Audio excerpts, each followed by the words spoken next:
Okay, hello everybody. Welcome to the Online Course Podcast, the place where online course creators go to sell more of their online courses. I'm super excited because we have a very special guest on today.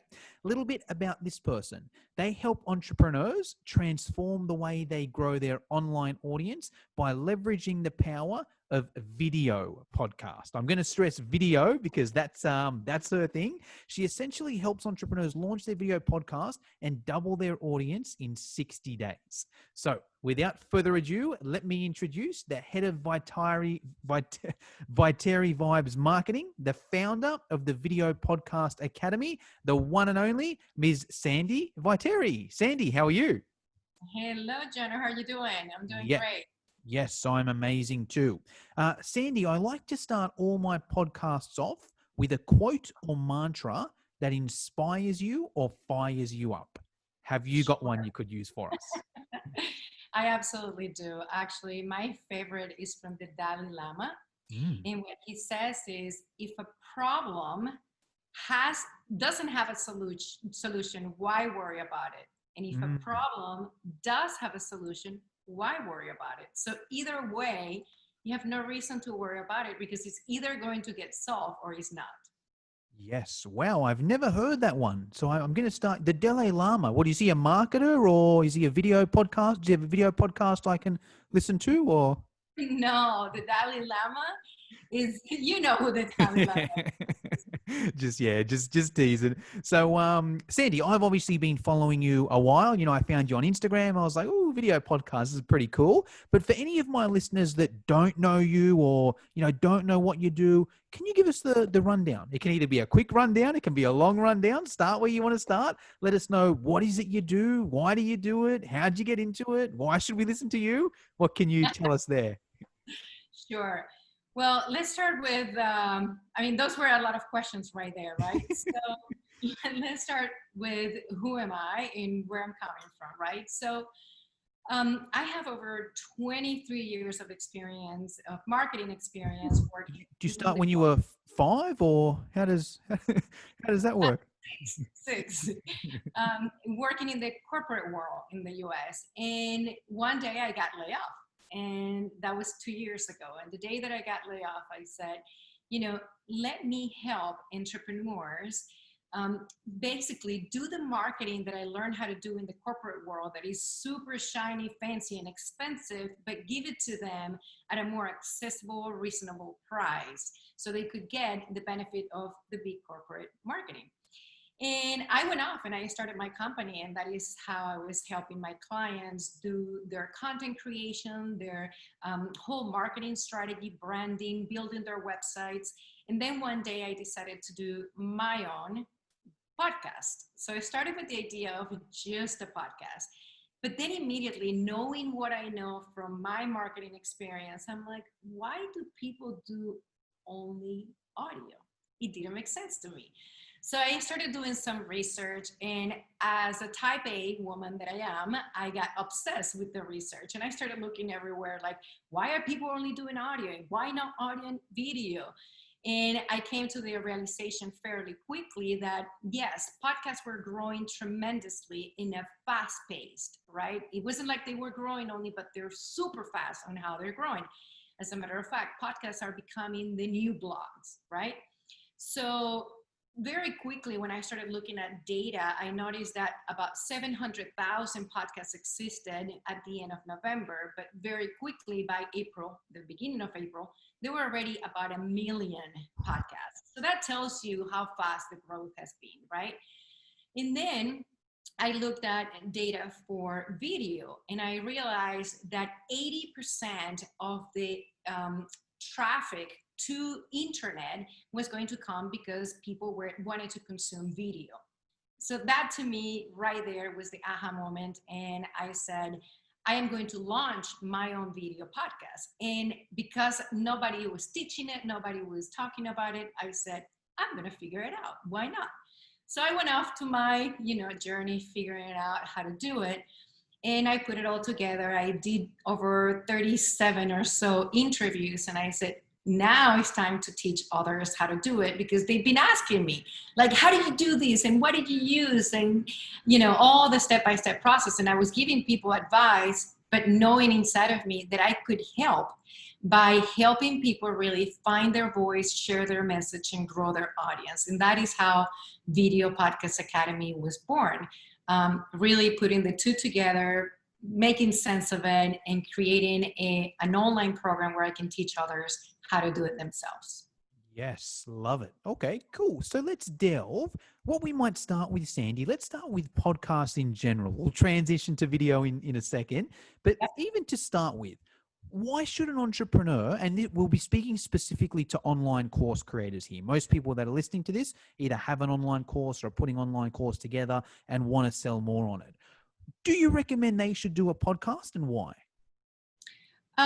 My very first question would be, what is your goal?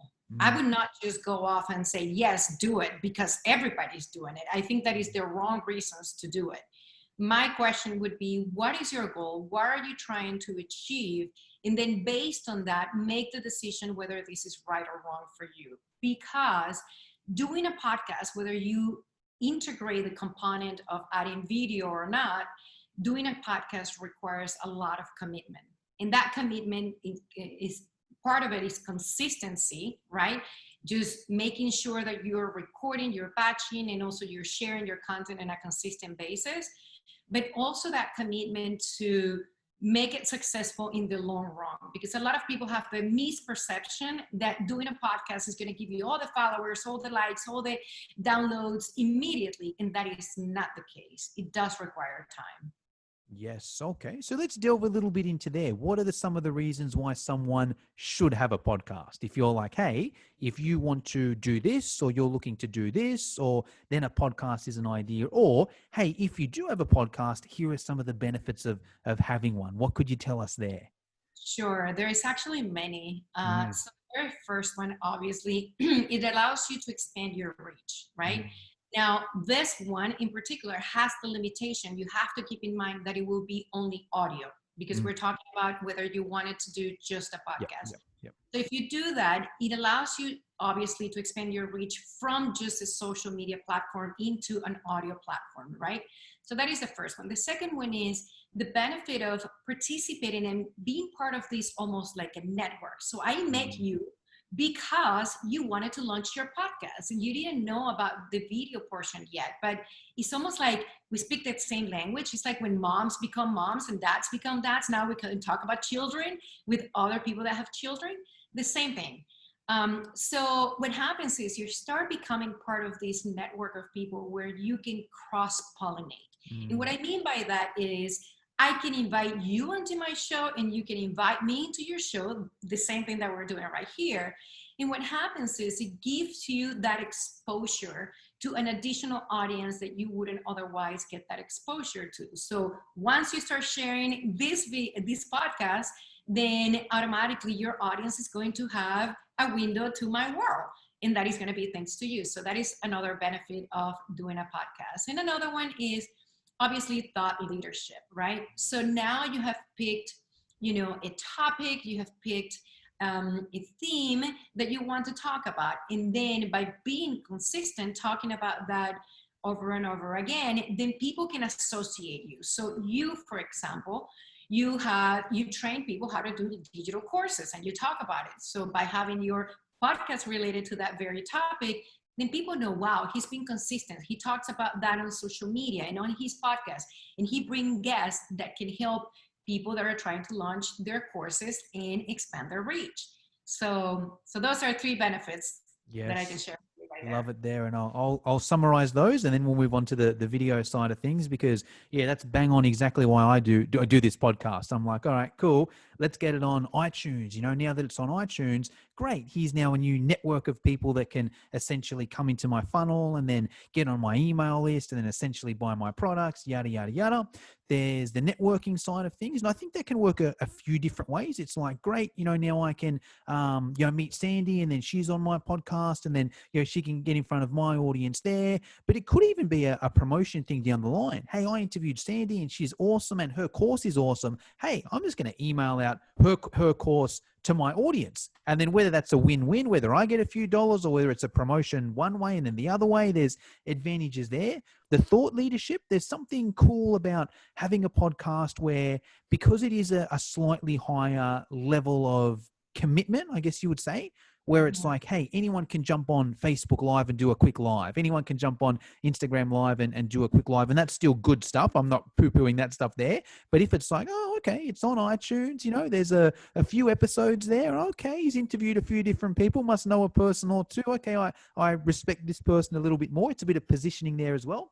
And even for the content, now I can, if I'm going to send out an email, I can just, and I don't know what to write. Hey, just recorded this awesome podcast episode the other day on how to podcast and specifically video podcasts. Click here and check it out. And then it's content for whether my socials or my email list. And then also I find it's a very big relationship builder as well for the audience, where let's say I make a Facebook post. Great. Someone might spend 7 seconds looking at it, right? Say someone listens to a podcast, they may spend half an hour, 45 minutes with me or you. And now all of a sudden, okay, yeah, we know these people a bit better. So love that. Now let's transition to the video side of things and even do a bit of a sell on me if you want here, Sandi, because currently I'm just doing an audio one. So why should I do a video one? What are the advantages? Let's start with that. Why should I do one and what are the advantages? Sure. So the very first one is your time. Your time is money, right? So you're spending the time to research the topic. If you do have a guest, to research the guest, to book that time, right? So what happens is if you simply start recording with your camera at the same time, you're just immediately going to become more effective and efficient with your time, right? Because you are basically just killing two birds with one stone.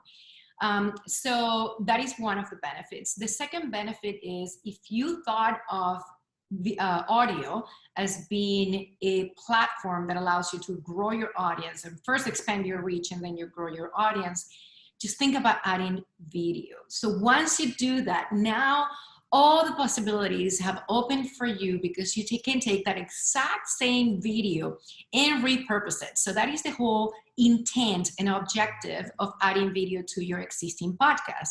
That now if you were doing only audio, you can take those little sound bites and then put that post on your Instagram, right?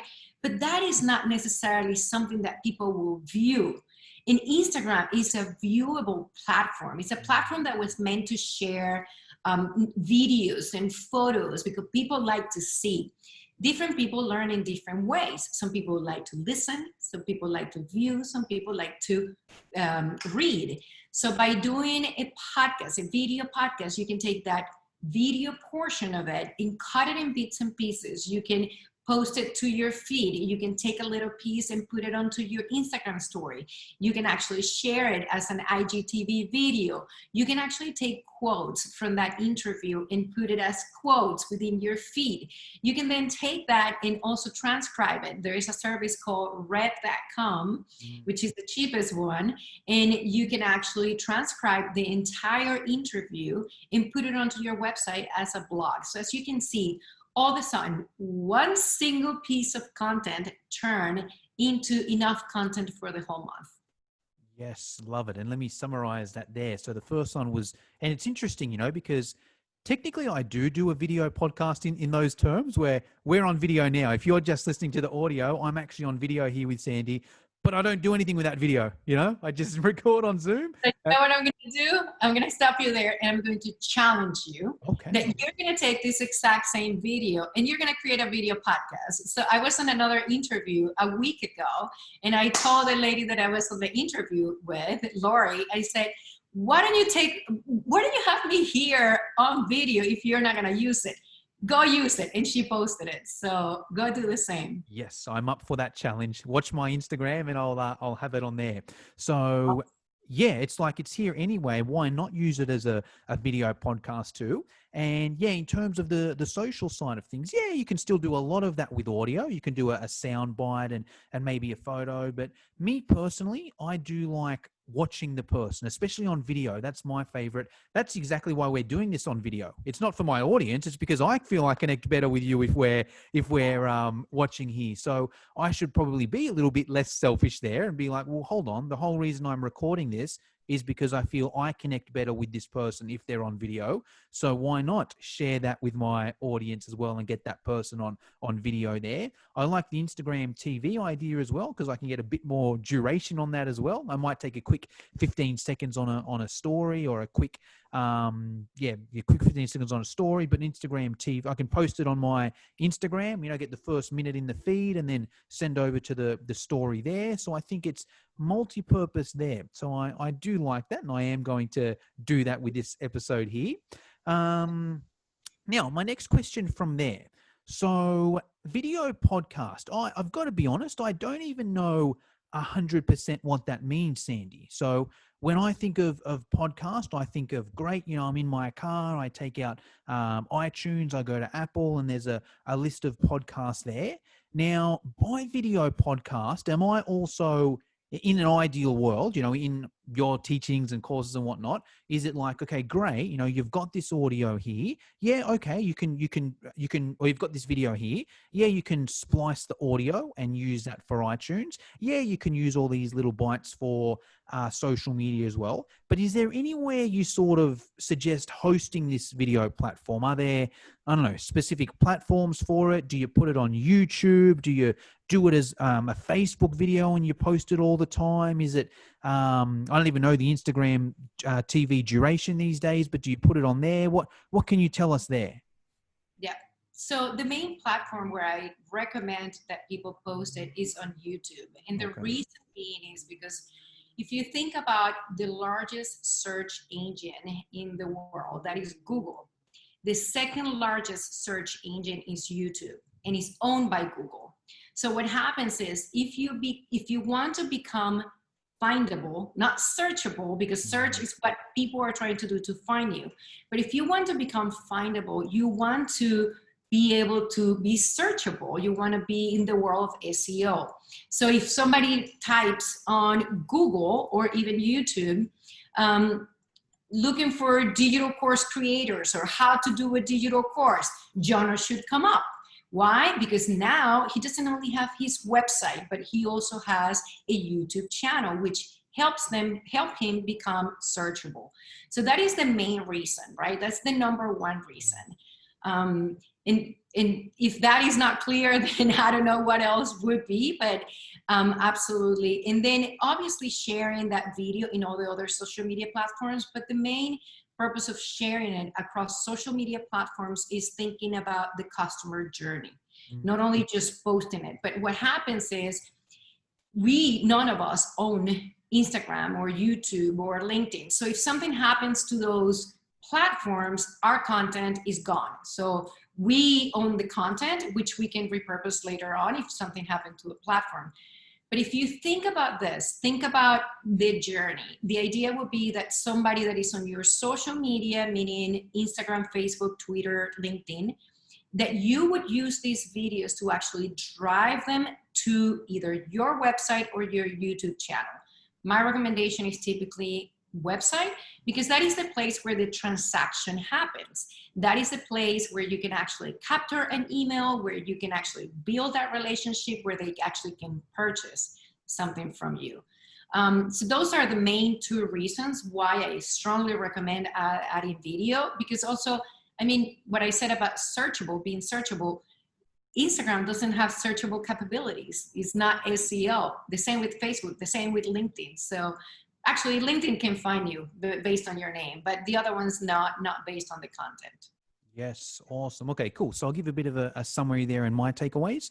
So yeah, I love that. It's even cleared things up with me. I was like, video podcast, do I have to download a whole nother platform and then upload here? But YouTube, that's quite easy. I'm a huge fan of YouTube myself. I watch it every day, so I'm quite familiar with. What was that, sorry? Do you have a YouTube channel? I do, but I don't like not. No, to cut a long story short, no, not for this thing here. Right. Second challenge for you, to get your YouTube channel up And then you can actually create a track or a playlist. It's actually called a playlist for your video podcast. Yes, yes, I love that because what was I going to go with this? About a year ago, I actually purchased a course, how to grow a YouTube channel. I don't know if you know, do you know Sunny Lenarduzzi? Do you know who she is? I took her course too. Yeah, that's the same one that I did. And I was like, that was my plan. I was like, you know what? I'm going to start a YouTube channel. But then I was like, man, this is a lot of work. I got to come up with ideas and come up with content. But then I'm like, hold on, I'm doing this anyway. I've got this podcast anyway. I'm sure there's going to be some little tips, we need to do to edit it. And we'll ask them in a sec. But just, simplified version. Hold on. I've already got this video here. I'm already going to use that audio exactly to go to iTunes to help my reach from there. Why not also post it on YouTube as well, so I get the best of both worlds there? And then also with YouTube, as you mentioned, it's a search engine on its own anyway. I think it's the second biggest in the world. So there's going to be people going on YouTube and typing in things. Great. Now I can get discovered there without really doing any extra work. I've already done the podcast, right? And then even if they don't go to YouTube, I often just type things in Google, and the first thing that comes up is a YouTube video. I type in how to get a six-pack or whatever, and then they show me all these YouTube videos straight up there. So it gives me that extra reach there. So I love that. Well, you have to do the six-pack. I mean, the crunches to get the six-pack. Not just you That's right. I've actually got to do the work, right? So, okay, question with this. So let's now, we've mentioned before, okay, hey, you can cut this podcast off and, put little side pieces into your social media and whatnot. And you can either say, hey, here's a podcast episode with Sandy. Here's why you should use video podcast, yada, yada, yada. Now you're saying I don't necessarily send that person to the link and say, hey, click here to watch the full podcast. I should more send them to my website to try and get leads or sales or that sort of thing. Is that what you're saying there, Sandy? It all depends on your goal. And I'm always going to refer to that, right? Yeah. And it depends on what you have going on as a business, because I see all this as extensions of your whole business strategy, right? So let me give you a couple of examples. If you want to grow your list, right? Basically, you will have a call to action that says, go to the link in bio. Now, again, think about the customer journey. You are in Instagram, go to the link in bio, to go to my website and watch the entire episode. Okay. Or listen, it depends which one you're going to put. And then when they go there, at the end of that, you can put actually a link to a PDF that gives them further information. That is how you're going to capture their email address, right? So you're building your list. You're also having them listen to your video podcast or your audio podcast. Another one is, and again, that is why I'm referring to depends on your objectives and what you have going on as a business. If you are in the middle of a launch, since you are talking about course creators, this is a phenomenal way to get people to sign up for your course. Why? Because you're going to put that content on Instagram, on Facebook, on LinkedIn, on YouTube, and the call to action at the end while you're on your runway should be, go to this link and sign up for my course. Boom. Then you directed everybody, and it's a direct transaction that you're hoping for. Yes, love it. Okay, so let me just get my head around that. And once again, there's no right or wrong. It depends on your goal. I'm guessing you can go either way. Let's say I take a video of this, I splice it up, I put it on my Instagram. I wouldn't necessarily, I could, but it wouldn't make as much sense to be like, hey, here's a snippet I did with of a podcast I did with Sandy here. Hey, by the way, I'm running a summit on how to grow online courses. Click here to buy that course there. That wouldn't quite be congruent, right? But what may be better is if, and we'll speak in a sec if maybe it can be. What may be more congruent is, hey, here's a snippet of what I did. Go and watch the full episode here. But then at the end of the full episode, maybe, or at the start, or in the links or whatever, I say something along the lines of, hey, by the way, look, if you're looking to grow your course, I'm running in a summit. Click here to enter your details, or click here to purchase, yada, yada, yada. Are you saying that would be more congruent? Or are you saying, hey, we can even skip the queue, and be like, here's a snippet of a podcast I did. Hey, by the way, if you like this sort of stuff, I've got a cheat sheet of the 10 different ways to get in front of your audience, yada, yada, yada. Click here to purchase it. What are your thoughts there? either way works. Yeah. I would say test it, right? Test it with your audience. But the idea is, and you can even use a hybrid of what you just said, Yeah. because you propose two options, right? And typically when you're on the runway, right, you have different phases during that runway. So perhaps towards the beginning that you're trying to actually collect those email addresses, what you can do is actually direct people to your website and say, you know, after you watch the video or after you listen to the entire podcast, there is a link there for a PDF that gives you a cheat sheet, a checklist, you know, a guide, whatever that may be. And you do that towards the beginning because you're building relationships, you're building trust, and you want to provide value. And then later on, as you're getting closer to what we call open cart, or when you're officially, you know, doing your masterclass or whatever launch you're doing, then at that point in time, you can use the very strategic snippets from your video podcast that perhaps you talked about immediately, the benefit of a course. Why should you sign up? Why should you have a coach? Because that's what they're signing up for. And if you want to sign up for a course where you need a coach that is like this and like that, go to this link and sign up. So you can definitely use a hybrid of the two. Again, it all depends on your goals and depends on where you are in your business. Yes, love that. And I think that's a very good point there. If you're listening to this and you're like, all right, cool, you know, I'm thinking of getting a podcast or a video podcast together, why are you doing it? And I guess you can work both ways as well. You can be like, all right, cool, here's a course I'm trying to promote, or here's a lead magnet I'm trying to promote. Okay, how can a video podcast help me get to that thing there? Okay, cool, here's the steps. I'm going to go that way there. Or it could be the other way, being like, all right, cool. Hey, if I get a video podcast, what's going to be the next step? Why am I doing it to, you know, how can I use that to further my business? So I love those points there. Now let's speak. I use it the most. I definitely just ask myself first, what is that objective for that quarter? And then on a per month basis, right? If really the objective is growing the list, then it's different how you're going to use it. If it's signing up, it's different how you're going to use it. So I would definitely recommend start with that goal and see what you're promoting and then go off of that.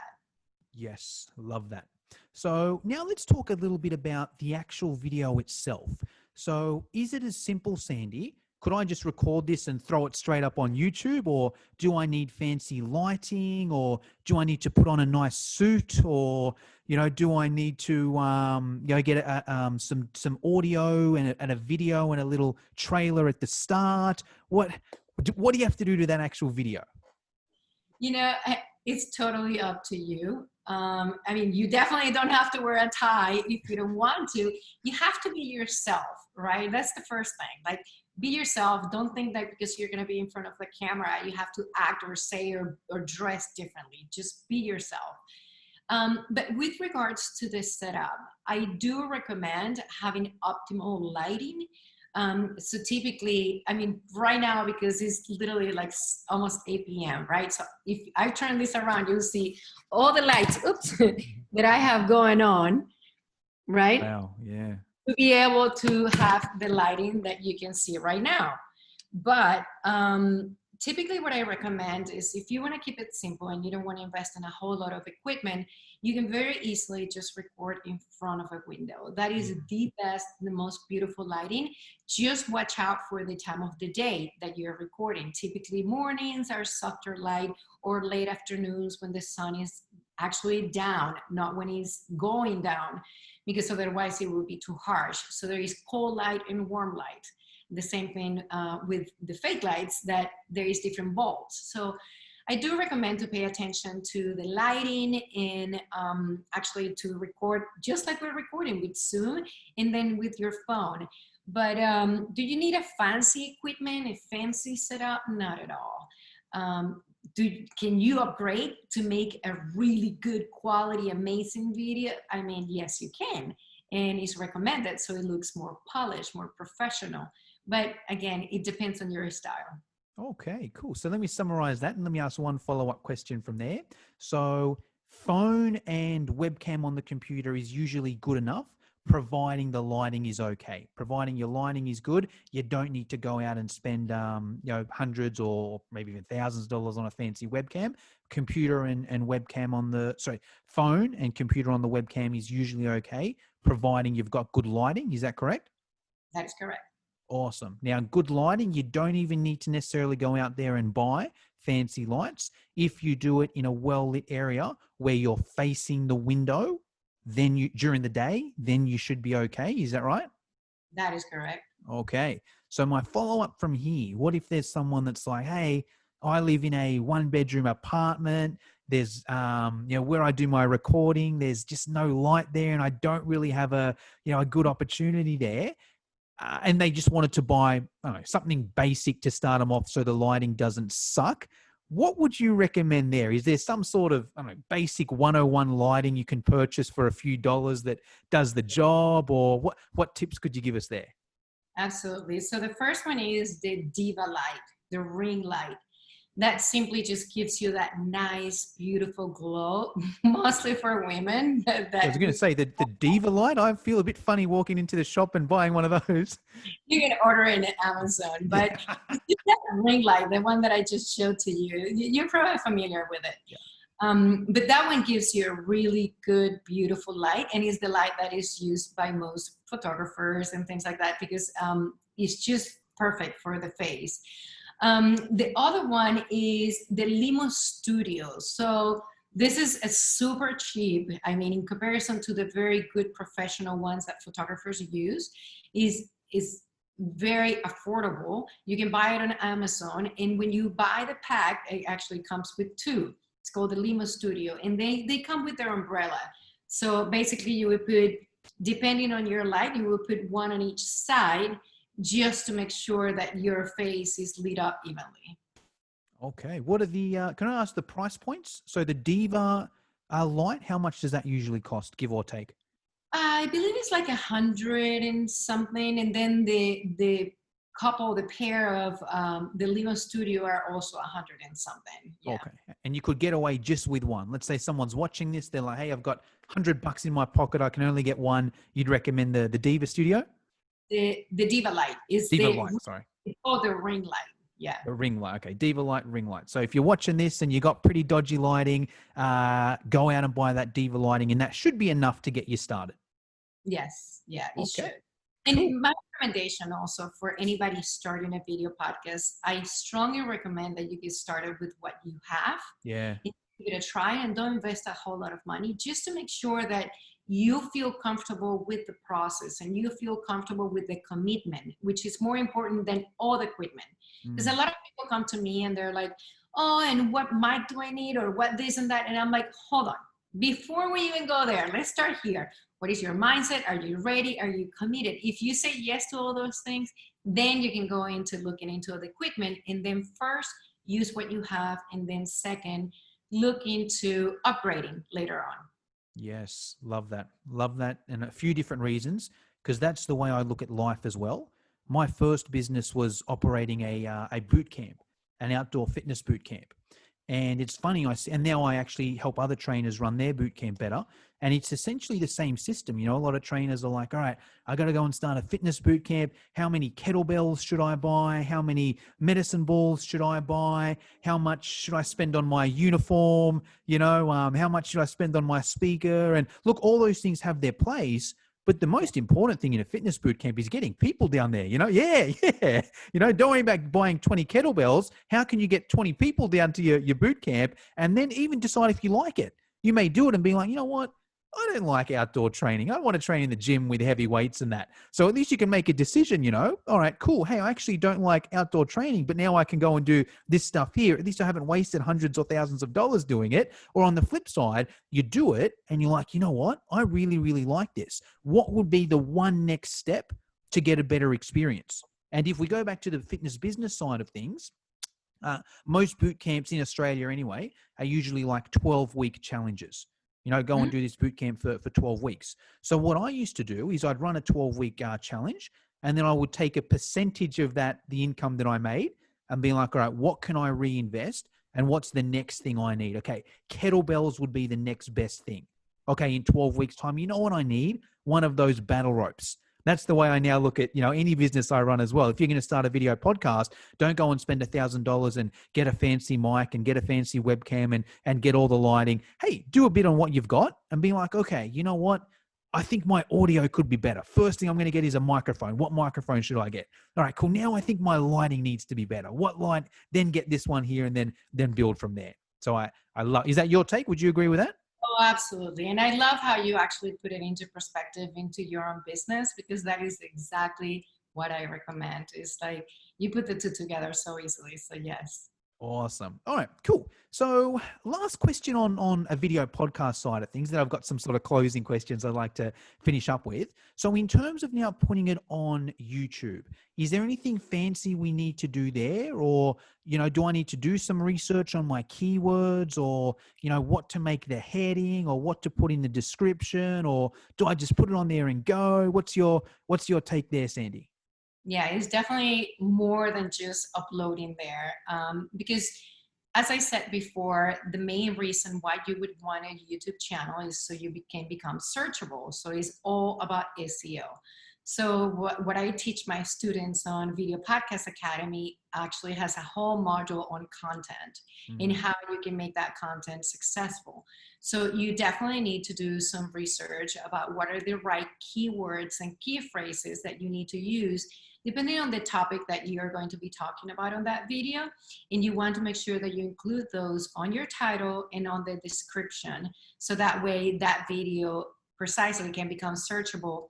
And the way I see it is, you need to look for what is the problem or challenge that people have, and you need to become the solution. And by becoming the solution, you have to find those keywords that they are searching for, so that way they can find you. Yes, love that. And you teach that in your course, right? Someone's like, okay, cool. I want to do this video podcast thing, but I need to know how to use YouTube as well. You'll teach that in your course? Yes, I do. It's not the whole YouTube, but it's about creating the content that it becomes purposeful, because you can create content without a purpose, meaning you're not going to be found. You are just going to post something for the sake of posting. When you're posting coming from a business perspective, you're putting a purpose into it. Therefore, you care about being found. You care about using the right words, keywords, and key phrases. So I teach that, yes. Awesome. Cool. Well, hey, Sandi, couple questions I like to finish up with. The first one is around, I guess it's a two-part question, books and mentors. So if anyone's watching this and they're an online course creator, they want to sell more of their courses, do you have any books you could recommend there that either you think will help them or that have helped you? Wow. Let's see. Well, the last one that I read just recently was the one from Gary Vee. Which one? It's the Crush It. Crush It, yes. Where he's got all the examples from all the different people that he interviewed. And what I liked about that book is that you get to actually see and almost experience the perspective from all the people that he interviews. So everybody has a different journey, a different life experience. And I think what really resonated for me is that there is many different ways of doing things, and there is no right or wrong. I think we all need to try and test to see what works for us. So that was the key takeaway that I had from the book. So looking at different experiences was like eye-opening, because there were some that were similar to each other. And that is when I said, yeah, there is no right or wrong. It's what I take from it, and then what I make it happen for me. So that's the book. And what was the other question? If I have and a book. Mentors. So is there any, you're obviously a mentor to plenty of people out there, and we should all do your course if we want to master our video podcasting. But is there any people you look up to, or any courses you've done, or any people you follow or you recommend my listeners should follow to help them on their journey? Again, I have many. Yeah, I do. I love admiring people because of their trajectory, their journey. But if I had to pick one, that would be James Wetmore. Yes. He's got a program called Business by Design, and it really transformed my life. Is because a lot of the courses out there that you take, and you teach course creation, right? They don't have to be, but they could be very tactical, right? Where it's all about the step-by-step process. I think what really differentiates James from the rest is really that he goes into the mindset, he goes into the spiritual, into your heart. And then all of a sudden, business is no longer just a transaction, and it's not just about leads. It's actually how you interact with humans. How do you treat them as humans? When you outsource and you treat that VA all the way in the Philippines as a human. So those little details were really what got to me and got me to sign up for his program. Yes, he's all over my Instagram, and every second ad I see is one of his. So, uh, That's why. yeah. I should actually click on it and read it now that I've got your recommendation. And you Yeah. should actually, he just closed card. That would be one that I would recommend hands down to sign up for his program. And he actually only launches, I think, once a year. Oof, okay. Well, I'll mark my calendar, and 4th of July next year or whatever, I'll when the big party goes on in America, I'll make sure to sign up for his course. Okay, so now you've mentioned a little bit about your course there, Sandi. Someone's interested. Where can they go to sign up? Is there a website they go straight to? Should they follow you on Instagram first and send you a DM there? Do they enter their details anywhere? Where should someone go? Yeah, first of all, thank you for asking that question. Second of all, yes, definitely Instagram is my main platform. Now, right now, we're not actually accepting people to come into the course. We're in session right now with the students that sign up in June. So we're opening the doors again at the end of September 29th and 30th. So if you're interested, you want to join, just follow on Instagram at Sandi Viteri, and then you'll get all the notifications for when we're going to have registrations open. Awesome. And I'll make sure to put the link to your Instagram in the show notes. Sandi, that's all I wanted to cover for today. Is there anything I should have asked you but didn't, or anything I forgot to ask, or anything you want to finish us up with? No, you did great with all the questions. Thank you so much. I think you pretty much cover everything. I mean, there is a lot more detail into what it takes to actually create a video podcast. My final words for anyone that wants to do this is really make sure that you're looking at it as your overall overarching strategy and not just as something separate. It needs to become part of what you do every day and part of your business.